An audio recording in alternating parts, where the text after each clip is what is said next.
journey just because I had really good mentors, and I met my spiritual parents right at the gate of my walk. So I've been trained and mentored by the best. And so I've always been part, and he just said, you need to start your own Bible study group. And a little about me is I'm shoot, ready, aim. I go, I just get moving, and sometimes I get out in front of God, and I've learned my lesson. In the last year, I've just been being still. So I go, okay, Lord, I'm just going to pray about that one, right? So a couple weeks later, I'm talking to Lainey on the phone, and she's going to do what we call a three-way call in our business for me. And we were just talking, and she was just kind of laying some stuff, and part of this is kind of where my message is going to go later, is we assume things about people. Well, Lainey being successful in her own right and very personally developed, I just assumed that she would know what I was talking about when I was saying to her, well, Lainey, what's the word say? What's the truth say? And she said, Rachel, I'm kind of embarrassed, but I don't know what you're talking about. And I'm like, what are you doing Fridays?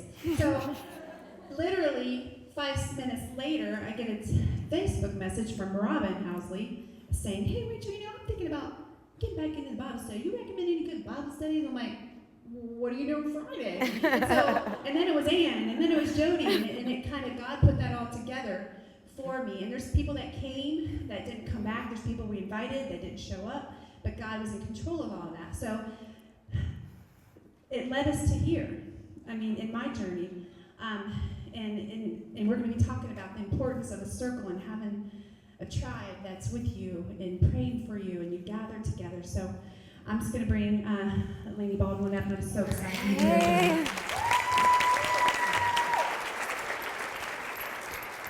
All right, cool. Oh, that's good. Awesome. Okay, guys. All right. If you do not stand firm in your faith, you will not stand at all. Isaiah 7:9. And for me, that spoke volumes because I didn't grow up with faith. I thought I did. My parents were, really involved parents with me. I grew up with a sister and a mom and a dad, and everything that they did in their life for me centered around us and our activities. But we didn't speak about a whole lot at home when it came to feelings or it came to God. I never really heard my parents use the word God before. And so I didn't know how to pray. I didn't go to church. It was something very uncomfortable for me. And I coached at a private school in Cincinnati. And I remember trying to get by, because we try to do that in life. And if we try to be better, even if sometimes we can't just be better, even though we really want to be better, and get more out of life. And I remember, we were living life like crazy and just trying to get by. And Gabe was running around that soccer field right there. He was 7 years old, and I remember thinking, gosh, if this kid could just go to this school, what a different life he would have. Because I started life behind the 8 ball, and that's not what I wanted my kids to do. 8:28, I hope I'm saying that right. And we know that in all things that God works for the good of those who love him, who have been called according to his purpose. And so understanding that God works in all things, not just isolated things, but that he works in our life every single day for our good, right? And it doesn't mean that everything that happens to us is going to be good. And, there's going to be trials and tribulations, and that's all part of the plan that he has for your life. And so, God's not working to make us happy. It's all about fulfilling his purpose. And so, the thing that I want to talk about. What are you doing Fridays? So literally 5 minutes later, I get a Facebook message from Robin Housley saying, hey, Rachel, I'm thinking about getting back into the Bible study. You recommend any good Bible studies? I'm like, what are you doing Friday? And then it was Robin Housley saying, hey, Rachel, I'm thinking about getting back into the Bible study. You recommend any good Bible studies? I'm like, what are you doing Friday? And then it was Ann, and then it was... Every day I'm doing this thing, but I'm ready for more. So I need to dig in, and I need to learn more. And, I'm a book reader. That's what I do. I take my stuff, and I go into a corner, and I learn it. That's how I've always done it. I thought, well, I'll just get a study guide. And I'll take my shiny new Bible, and I'll go in the corner all by myself, and I'll learn about the Bible and I'll do my thing, right? Spend time with him every day. That's how I'm going to grow.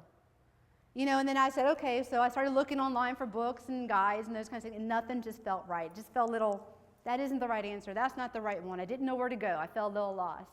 And so I prayed on it. Now, I've had God talk to me 3 times out loud in that booming, Robin, pay attention voice. And this was one of those times. So I prayed to God. I said, God, I want to do this thing with you, but I don't know where to start. And he boomed down, Rachel Tucker. Right? And I'm like, okay, Rachel Tucker, okay, we've met a couple times socially. We weren't friends. I didn't know anything about Rachel other than everything anyone who's ever met Rachel knows. Rachel's a Jesus girl. Inside, out, head to toe, full in, full out, Jesus is in her soul. So I'm like, all right, well, that makes sense. Well, I'll reach out to Rachel. So I Facebook Messenger, because that's what we do these days. We don't call people on the telephone. And I sent her a private message. I said, hey, Rachel, God wants me to dig deeper in the Bible, and I'm looking for a place to start. I want a book where I can go hide in the corner and do it on my own. I didn't tell her all that, but that's what I meant. And anybody who knows Rachel knows she didn't come back and say, here's your book, Robin. Be on your way. Have a nice day. Not her style. Not what she was going to do. Never. She said, funny you should ask. Message came back, funny you should ask. I'm starting this Bible group. We're going to study every Friday. It's going to be a great group of ladies. We're going to grow together. You should do it. Now, I'll tell you, when I got that message back from Rachel, I was like, oh, man, that's not what I wanted.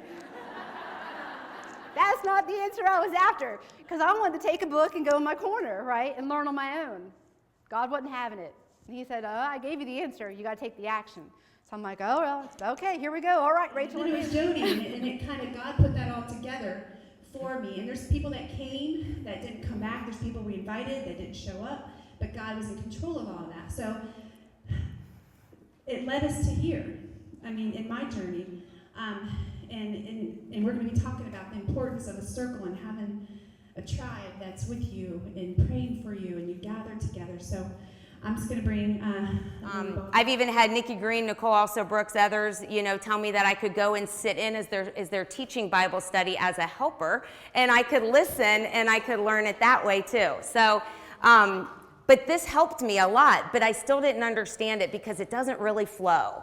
I wanted a beginning and an end, like a book, and that wasn't really how this was. So I got a little bit confused, and I put it down and then just kind of went about life again. And then, you can fast forward that. And then something changed in the fall of 2006 when Ella entered kindergarten. I'd been kind of playing around with my faith and wanting to have an interest in it before. Right before her first day of kindergarten, which is there, I was at home in my kitchen with my husband and Ella, and we were having dinner. And I had just had a routine laparoscopy done, just simple outpatient procedure, laser, nothing, no big deal. But at that point, I was traveling a ton for work, so I was in the airplanes a lot, up and down, and a lot of things can lead to complications with surgery and flying and circulation and all that. And I started to get chest pains at dinner, and I started getting really short of breath. And I said to Ed, I looked at him and I said, it feels like somebody's stabbing me in the back. I said, I think I'm dying. And he's like, he was just really confused, and everything started coming in and out of focus for me. And I said, no, I really think I'm dying. And I collapsed, and that was it. He called 911. They got there in 3 minutes. Two little boys in the middle, and that was life-changing for me. But I got married at that point because I needed security. I needed to... I had never been secure anywhere in my life, obviously with my childhood, and so I needed security. I needed security for my oldest son, and I needed security for myself, and that's what I found in my ex-husband. He's a wonderful man. We're actually very good friends now. We do life together. Obviously, we have to with those 2 boys. But all through this, guys, this was God doing this. This was God showing me the way to get me to where I am today. Now, I met my husband 4 years ago, and you can actually skip to the second slide. Okay, so 4 years ago, I decided that I was going to start doing for myself because I had done for everybody else but myself, and I was going to start learning about myself. And this was, again, all God's doing. What happened was, as I started taking care of myself, I started eating, I started working out, I started doing the right things to take care of myself. And when you take care of yourself, Before the 2012 games, Gabby Douglas was there training. My daughter got to train with her before she won her Olympic all-around gold. Next picture. Okay.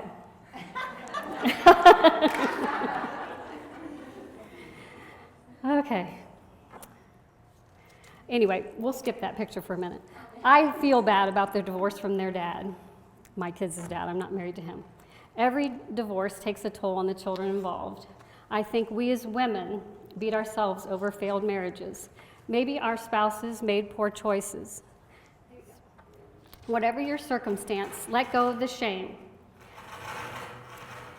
Is that me? Leave it at the cross. Isaiah 53:5 says, "But he was pierced for our transgressions, he was crushed for our iniquities. The punishment that brought us peace was on him, and by his wounds we are healed." For those of you here today that have been married for a long time, I congratulate you. I encourage you to mentor other couples.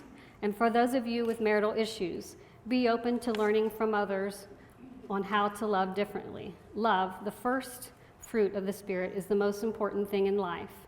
1 Corinthians 16:14 tells us, do everything in love. Loving an imperfect person unconditionally is something God does for us daily. For us, however, it can be both difficult and wonderful at the same time. So here's this picture. Speaking of difficult and wonderful at the same time, this is a picture of me and my husband. He is a smart man, and I was impressed by his knowledge of the Bible. So we've only been married 3 years. We cruised to the Bahamas with all of our children. He has 3, and I have 2. And we got married on a private beach. Nice, right? Sounds and looks perfect. Well, it wasn't that way until I gave things over to God. How did we get there?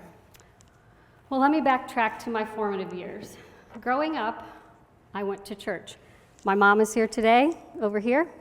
She took us to church growing up, and beside her is my Aunt Vonnie. Vonnie is overflowing with the Holy Spirit. Her advice and prayers for me have been a godsend. My dad, however, grew up with an alcoholic father. He never went to church until the last few years.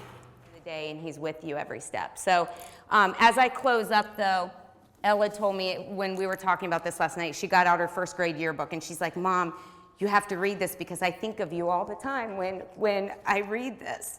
And it's just a short story, but it just says so much. So I'll read it in closing. One night, a man had a dream. He dreamed he was walking along the beach with the Lord. Across the sky flashed scenes from his life. For each scene, he noticed 2 sets of footprints in the sand, one belonging to him and the other to the Lord. When the last scene of his life flashed before him, he looked back at the footprints in the sand. He noticed that many times along the path of his life, there were only 1 set of footprints. He also noticed that it happened at the very lowest and saddest times of his life. This really bothered him, and he questioned the Lord about it. "Lord, you said that once I decided to follow you, you'd walk with me all the way. However, I noticed that during the most troublesome times in my life, there was only 1 set of footprints.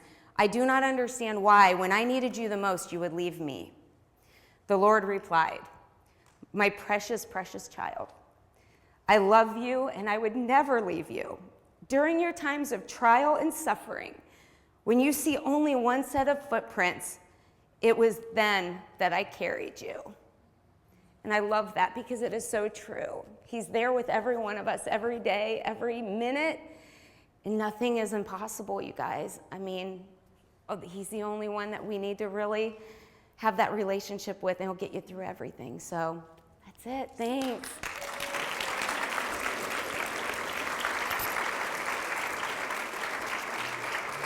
What we did. Every Sunday went to church, very active, went to church camp, did all of those things. As life progressed, you fall away. You take your own steps. But where things really fell away for me was that, you see these women up here, and I heard it. I could never stand up there. I could never talk. And how many of you will be willing to say, raise your hand and say, you'll never stand up here and you'll never talk? Awesome, okay? Because, that's okay. But how many of you, if you were 16, 17 years old, would have been happy to stand up here and talk? And you'd have been happy and you were doing those things. That's where my life journey was. In high school, I grew up going to church every Sunday, but in high school, I wouldn't say I was the most popular. The human resource guy at my school district. And I'm like, Jim, I am struggling. It's like, I know that I'm meant to do this other thing, but I feel like I should stay in my secure job with my health insurance and, all these things. And he could tell how much I was struggling with this choice. And he said, Dawn, I'm going to give you a piece of advice. He said, I don't know if you know this, but my dad is a preacher. And he said, one thing that he's always told me is that listen to your heart. Your heart is the Holy Spirit, and it will never steer you wrong. You see, your head is going to try to talk you out of things, and it's kind of like the enemy that creeps in. But if you always listen to your heart, you'll never be steered wrong. And instantly I said, I'm leaving. I'm leaving my job, and I'm going to go do this other thing. And I've never looked back, you guys. And so, thank you, Rachel. You're so good. God put you in my life for sure. But so here's, as I kind of wrap it up here at these 2 minutes, because this is one of the most important things that I want to share today. I was going to be able to be there with him and not have to send them anywhere else, and we were going to be raising them. We were going to be the main influencers in our children's life. And we were good with this, a decision that we had made. And we were doing great. 7 years working third shift, life is awesome. Strike number 3. And ladies, this strike number 3 did me in. Strike number 3, my job says you're going to second shift. And when you are stripped from your family because you need a financial income and you're dependent on your financial income, you're stripped from your family and you have to stay there. I'm sure you've all dealt with it. You've all dealt with something, all right? This strike number 3, my spirit was gone. And in this entire time, the biggest thing that was gone was I had lost my relationship with God. It wasn't there. We stopped going to church. Why should I? Strike number 3, like, how can there be anybody there? These things don't happen. But believe it or not, these things do happen. Everybody has their hurdles. Everybody has their trials and tribulations. It is about how you respond. It is about how you go on. So for us, we were very fortunate. Well, we had spent 2 years really, truly trying to get ourselves out of our situation. But what happened was, because of no solidarity between my husband and I, we were at each other. We had no common ground whatsoever. Look, we had talked about getting a divorce. We didn't have any other solutions. We couldn't find another solution. And when we finally got to that breaking point that those words come out of our mouth, something incredible happened. Our lives were interrupted, a new opportunity came in and took place, and helped rebuild what was broken in us. It gave us hope, number 1, but one of the first things that we decided to do was we needed to change. That if we didn't change ourselves, that we couldn't expect anything in our circumstances to change. So that was the first step that we had to take. And here's the big one. My husband never went to church. Never once did he go to church with me. One of the reasons I quit going to church is I was embarrassed, because I would have to go by It myself. brought me a world where I could openly out loud talk about God in my daily life. And it was in that sanctuary of relationship with Tim that I said, you know what? I'm talking with Jesus every day. I'm doing this thing, but I'm ready for more. So I need to dig in and I need to learn more.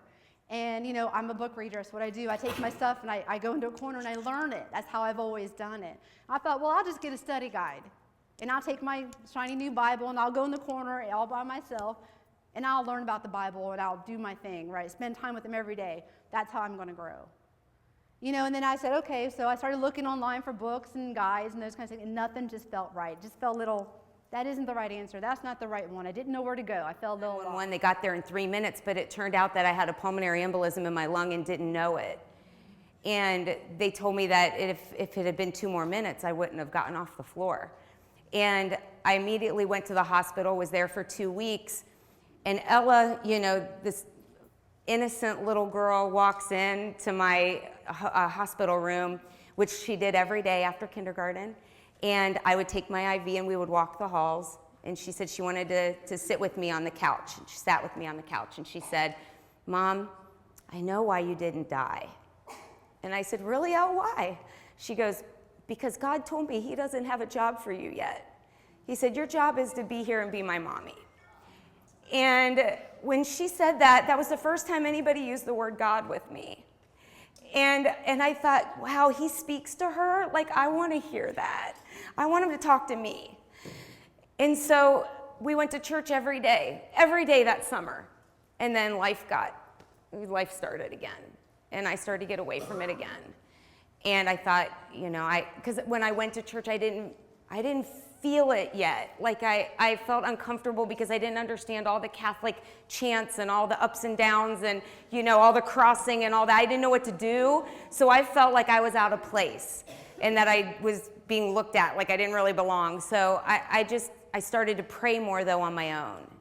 And, and I thought I was at a pretty good spot. spot. In so many ways, in business and our relationship and things. But 3 months ago was really when I think God finally said, "Rachel, it's time. It's time. No more."